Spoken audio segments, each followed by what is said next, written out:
mandatos governantes. E é isso mesmo, a democracia é assim mesmo. Só que existem exageros de parte a parte. Você quer emendar aqui, né? Gente, eu queria só fazer a emendinha coisa, Fernando. Primeiro dizer que, assim como o Lula, eu tive uma herança maldita. Herdei o Fernando César no Palácio, tem uma herança muito maldita. Ele abriu demais, digamos, a democracia, né? E uma vez, eu, conversando com o presidente, me reportei ao seguinte: presidente, o senhor cometeu um erro tático em política. Esqueceu os dizeres do Maquiavel. O bem a gente faz lentamente. O mal é que a gente faz de uma vez. Não é? Então, o senhor deu tudo de uma vez. Quer dizer, nós acordamos da noite para o dia com todos os sindicatos, todos os partidos legalizados, os direita, esquerda, centro, etc., tudo legalizado. Ele olhou e disse assim: menino, senta aqui no meu lugar para tu ver. Então, um presidente da República é como um motorista, digamos, isso é uma metáfora pobre, mas que ele é que sabe como conduzir. Não é? Então, muita coisa do que foi feito não foi Sarney que fez. Um dia a história vai saber. O próprio Plano Cruzado II era para ter nascido antes das eleições. Não foi nascido antes das eleições porque o PMDB impôs com medo de perder as eleições.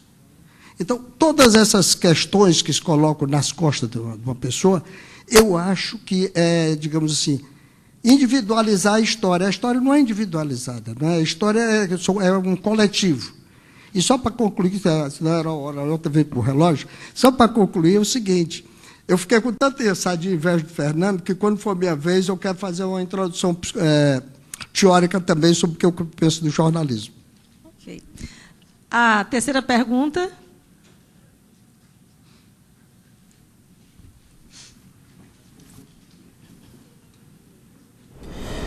Muito boa noite a toda a comunidade acadêmica da Universidade de Fortaleza. Muito boa noite também aos ilustres cearenses, jornalistas, Fernando César Mesquita e Frota Neto. A minha pergunta objetiva, enquanto político e não como expert em comunicação, é saber dos dois qual é a verdadeira eficiência desse instrumento de comunicação, que são as mídias sociais, para a comunicação do mandato. E a segunda, quais são os riscos verdadeiros que pode correr o mandatário de utilizar essas mídias para se comunicar com seus representados e com a sociedade que representa. E uma última, que é uma curiosidade hoje crescente de quem utiliza essas mídias, é tomar conhecimento de qual é o público-alvo, quais são as pessoas que hoje são mais alcançadas por esse tipo de comunicação. Mais uma vez, muito boa noite, um prazer poder participar dessa importante iniciativa da Universidade de Fortaleza. Fernando. Olha, muito boa noite. Do Obama, né, foi muito em função das mídias sociais. E isso fez crescer mais ainda a curiosidade no mundo a respeito das mídias sociais. Os blogs, o Twitter, o Facebook, também o YouTube, também, que são os principais, fazem hoje crescer uma comunidade muito importante. Ou seja, essas mídias estão tomando, em parte, o lugar da grande mídia. Eu lamento dizer isso, mas os jovens hoje praticamente não leem mais jornais, não veem televisão, eles ficam no Twitter. E o Twitter, às vezes, dá algumas informações que, para mim, são verdadeiros vírus, que aquilo se espalha com uma rapidez incrível. Não há mais como a gente entender a sociedade, esse universo da comunicação, sem entender e trabalhar com as mídias sociais. Você tem pessoas que têm milhares de seguidores. Luciano Huck tem não sei quantos mil seguidores, não sei se está na casa de 1 milhão, né? Então, você tem aí, eu tenho as estatísticas aí de quem tem a maior quantidade de seguidores. Todos os políticos hoje usam as mídias sociais. Lá no Senado mesmo, o senador está sentado ali no plenário, ele acaba de fazer um discurso, o Twitter está estourando ali, você falou isso, falou aquilo, você disse aquilo, e eles se comunicam, todos hoje se comunicam pelo Twitter. Eu estava conversando agora recentemente com o ministro Paulo Bernardo, ministro da Comunicação, e ele estava conversando lá com o computador ligado. Então, todo mundo tem Twitter, todo mundo tem Facebook, todo mundo está querendo estar no YouTube. A comunicação, ela não tem como ignorar as mídias sociais. As mídias sociais são importantíssimas na vida das pessoas. Agora, claro que já começa a haver, por exemplo, você pode usar a mídia social para o mal também. Empresas colocam lá alguma coisa que não é verdade, ou pessoas para prejudicar outras. Mas todos nós, como nós temos as nossas defesas no organismo, também as empresas, as pessoas têm como se defender. E é o aperfeiçoamento dessa luta diária vai fazer com que se chegue realmente a bom termo. Mas o uso das mídias sociais não adianta, vai crescer e vai aumentar e vai contribuir muito para que a informação chegue rapidamente a todos nós. Por exemplo, todo mundo tem Twitter lá no Senado, por exemplo, a Rádio Senado tem Twitter, a agência tem Twitter, o Serviço de Relações, todos têm Twitter, o Sarney tem Twitter, todo mundo tem Twitter, não adianta, isso vai crescer, é fundamental.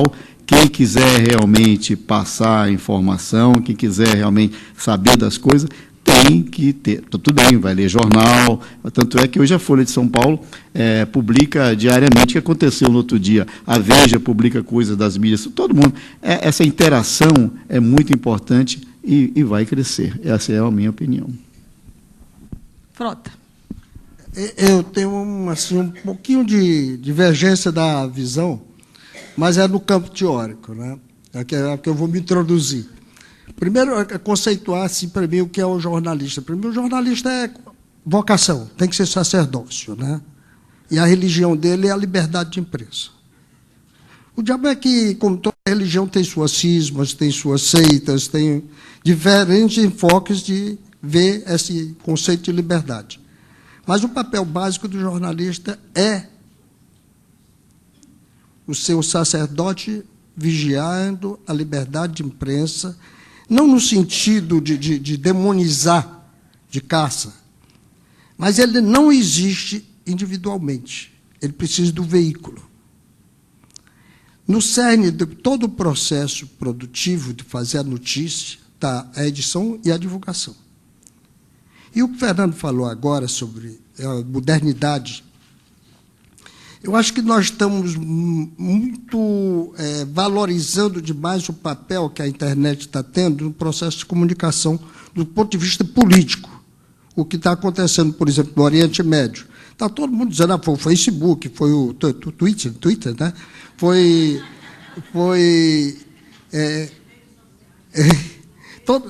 As redes sociais, são as redes sociais. E esquece as redes sociais, a ação política que está acontecendo por trás disso, os interesses políticos, as intrigas, os interesses econômicos, que a mídia está viabilizando isso. Nós estamos sendo usados, nós jornalistas não, nós veículos estamos sendo usados na dinâmica do processo político e econômico para chegar a esses fins. Então, claro que hoje em dia não se pode ignorar que o mundo totalmente mudou, inclusive o livrinho que eu escrevi, que daqui a pouco a Aero vai falar, sobre isso. O que eu escrevi foi antes da internet, quer dizer, o nosso mundo, o mundo meu e do Fernando, na época da assessoria de imprensa, seria totalmente diferente hoje com a internet. Mas a internet só é uma ferramenta de trabalho, ela não é um fim em si mesmo, não é? Ela permite